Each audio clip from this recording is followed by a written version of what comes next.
Your pain isn't just in your mind. It is stored in your body, your energy, and even your timeline. Until it is healed, it keeps replaying over and over. Maybe you keep attracting the same type of partner who triggers old insecurities.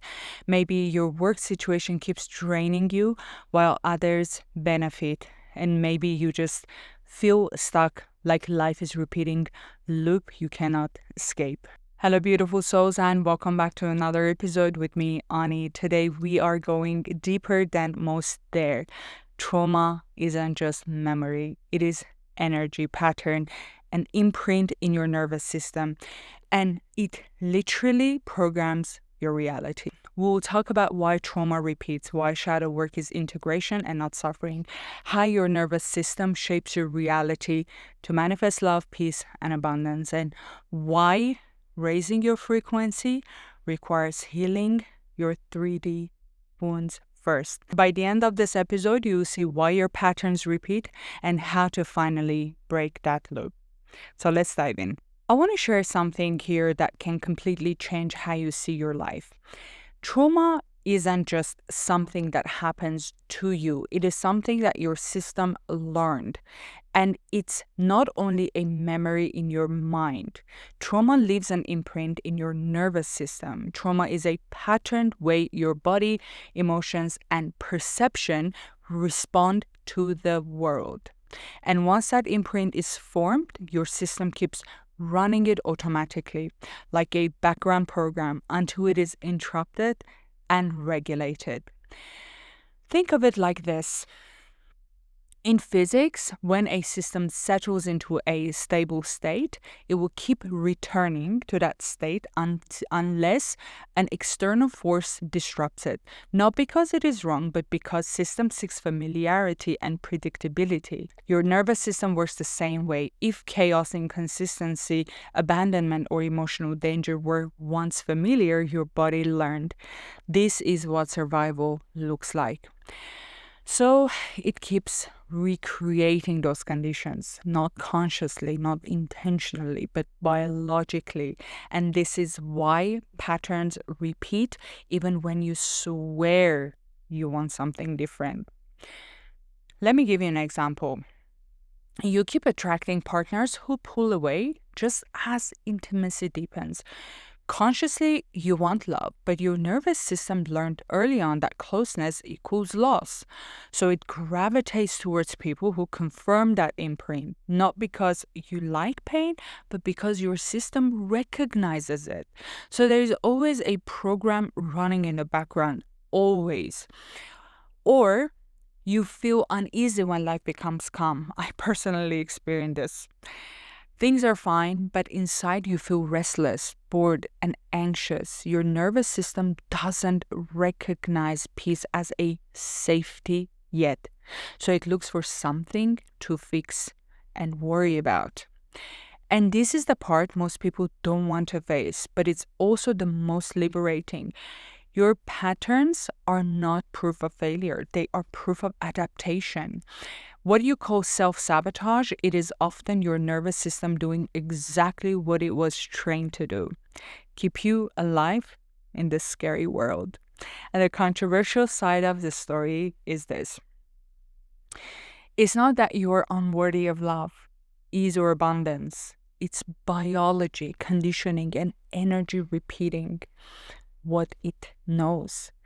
And this is exactly why I don't agree with most of the superficial dating advices floating on social media. Because telling someone, just love yourself more, raise your standards, act detached, play hard to get, be mysterious, don't text first. These advices does absolutely nothing if your nervous system is still wired for abandonment, instability, or overgiving. You can raise your standards, but if your system equates love with inconsistency, you will still feel chemistry with emotionally unavailable people. You can love yourself, but if safety was dependent on pleasing others, you will still overextend, overgive, and abandon yourself in relationships. You can act confident, but if your body is running on fear of abandonment, your energy will still signal anxiety, attachment, and hypervigilance. You can follow every dating rule in the book and still repeat the same relation patterns, because patterns don't live in your mindset, they live in your nervous system. And this is why people say, I know better, but I keep choosing the same people. I've healed so much, but the pattern is still there. I have done the work, but why does this keep happening to me? Because information doesn't rewire biology. Affirmations don't regulate trauma. And once you understand that your nervous system is reacting from old survival pattern, not from who you truly are today, self-blame begins to fade. You stop asking, what's wrong with me? You start asking, what did my body learn to survive? And when self-blame fades, real choices become possible, because what was learned in the past can be unlearned. What was shaped by stress can be regulated, and what repeats automatically can finally be interrupted. That's where healing begins, not by forcing change, but by helping your nervous system feel safe enough to respond differently. Let's talk about shadow work. Shadow work is often misunderstood. Most people think it means endlessly reliving trauma, overanalyzing the past, or wearing the wounded label like a badge of honor. But shadow work is not about that at all. True shadow work is integration. It is about noticing what your system learned to survive and choosing not to let it run your present life. Let me give you an example on relationships, because people always relate very well to those. In relationships, you notice you're always the one that is chasing attention, approval. You attract emotionally unavailable people, but that's not bad luck. That is a loop created by unresolved emotional residue. Your system learned that love only comes with effort, vigilance, or sacrifice. These loops happen when trauma creates unresolved emotions, and that creates repeated patterns and then reinforcement of the trauma. If you don't notice them, they keep running unconsciously. You end up reacting instead of choosing and repeating old patterns without realizing it. But the moment you notice a loop, you gain power. You stop being a puppet of past energy and start steering your own system. You can pause before reacting. You can choose presence instead of old defense. You can let your body and mind learn that this moment is actually safe. Shadow work isn't about suffering. It is about expanding your capacity to respond differently. So your nervous system no longer mistakes the present for the past. So bottom line is this.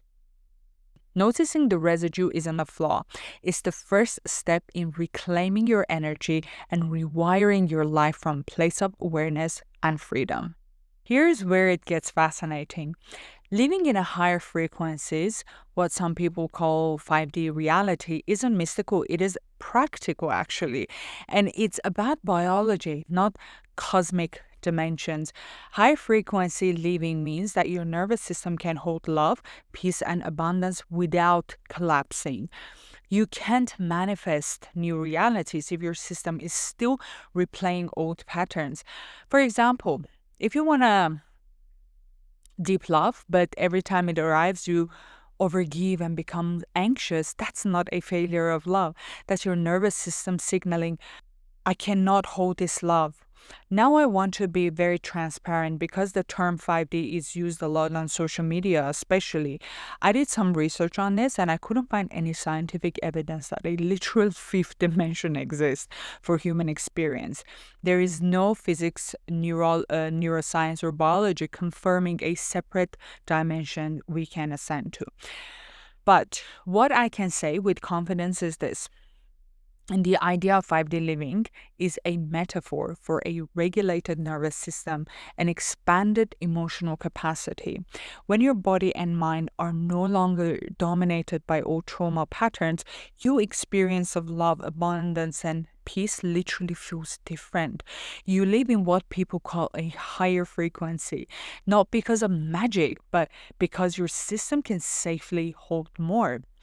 Many spiritual teachings skip this biology. That's why people meditate, visualize, pray, yet still they feel very stuck. Understanding trauma loops and how to regulate your nervous system is the missing piece in this puzzle that actually allows change to happen. And I want to share something with you that I learned through my own journey. Healing isn't about trying harder. For years, I was obsessed with understanding my past traumas. I visited psychologists, I read countless books, tried to map every thought, every reaction, every pattern with my brain. I thought knowledge alone could fix me. I thought understanding would be enough. I remember when I was in law school, I would stay late in the library and I would just walk through endless rows of books, flipping through section after section. I will pick one book and then another. I was very desperate to find some answers and clues, something that could explain why I reacted the way I did, why I kept repeating the same patterns. I became obsessed with understanding everything, thinking that if I could just figure this out, I would finally feel safe in my own life. But here's what I realized. This is exactly where the gap in the mental health system lies. People are encouraged to think, analyze, and intellectualize to understand themselves, but understanding alone does not rewire your nervous system. This is a loop and inefficiency built into the system. It gives you knowledge, but not the tools to change how your body and nervous system actually respond. It's a trap that keeps people stuck, repeating patterns over and over. Learning takes effort, but healing takes practice. I practiced over and over, noticed my patterns, paused before reacting until my nervous system could learn a new state of safety. Healing isn't about intellectual understanding, it is about expanding your capacity, teaching your body, your mind, and your energy what it can tolerate, what is safe, and how it can respond differently. And now let me share some practical steps that helped me personally. Somatic practices, body scanning, noticing tension, releasing what is stuck. I did a lot of shadow work, which is acknowledging protective reactions and integrating them instead of letting them run my life. Nervous system regulations like polyvagal exercises, intentional rest, healthy boundaries, pacing my energy. And through hard work and practice, I stopped attracting the same toxic pattern. It took me a very long time. And my energy no longer sought instability because my nervous system recognized safety as a possible option. So I was automatically turned off by that. I learned how to hold my energy consistently. Small stressor didn't hijack my day, and my life began to feel aligned instead of chaotic. Bottom line, healing isn't about fixing yourself. It is about raising your internal capacity, your body, mind, and energy so that love, peace, and abundance don't feel dangerous. Only then does your external world start to reflect it. Let me give you another mind-blowing truth. Trauma isn't just personal. Some reactions you feel aren't even fully yours. They are inherited energy patterns, cultural programming, or family traumas passed down unconsciously. And here's the controversial part. Healing yourself doesn't just change your life. It changes the energy around you, your family, your workplace, your friends, they all feel it. And sensitive people, especially, are biologically high bandwidth receivers. When you regulate your system, you can choose what to amplify, protect, or release. And that is real power. Breaking generational anxiety doesn't just help you, it stabilizes your children's or your co-workers, your friends' emotional system too. Without them even knowing why. Your own healing ripples outward. You can't always see, but it's very real. Some of our trauma responses are influenced by biology itself. Research shows that stress and trauma can leave epigenetic markers, chemical changes on genes that affect how stress responses are expressed, which can be passed on to children and even grandchildren. That doesn't mean we inherit memories, but we inherit a nervous system that may be more reactive, more vigilant, or more trauma prone. For example, a child of a parent who grew up in a war or chronic abuse might develop heightened anxiety or hypervigilance even if they never experienced trauma directly. Similarly, families can pass down subtle behavior patterns like overgiving, emotional suppression, or fear of abandonment that keeps trauma loops active. And this is why some people feel wired to experience trauma more intensely. But here's the empowering part. It can be changed through shadow work, nervous system regulation, and conscious practice. You can rewrite how these inherited tendencies express themselves. And this is where shadow work comes in. And let me be very clear, this is not about romanticizing suffering or endlessly reliving trauma. Shadow work is integration and capacity building. Let me give you an example that will make this more clear. You overreact in a meeting. Shadow work asks, why did my nervous system react this way? Which old pattern was activated? Then you integrate that pattern. Instead of reliving trauma, you stop being stuck in the pain and start becoming available to life, capable of responding from presence instead of survival, which is your past. And this leads to another truth most people avoid. You cannot manifest what your life system cannot hold. If love destabilizes you, you will sabotage it. If abundance triggers your fear, you will block it. People don't fail because they are incapable. They fail because their nervous system collapses under unfamiliar conditions. Healing changes your frequency. It expands your capacity so you can hold higher realities without resistance. Whether that's love, peace, abundance, whatever you like, you can hold it.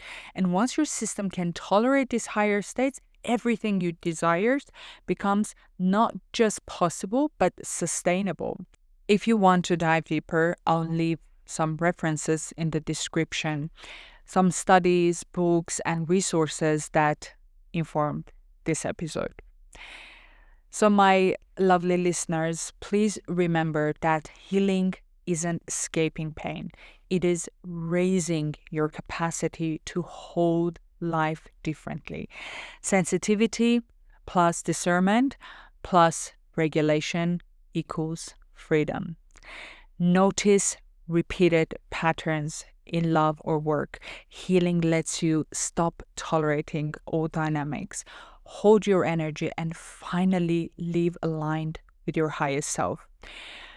If this episode resonated, please share it with someone who is ready to hear this message, and let me know what you think in the comments section below. You can also follow me on Instagram and Substack, same name, Beyond the Mind with Ani, for more tips, behind the scenes, and more daily interactions. And remember, the only frequency that matters is the one your system is ready to hold. Until next time, stay bold, stay fierce, and always go beyond the mind.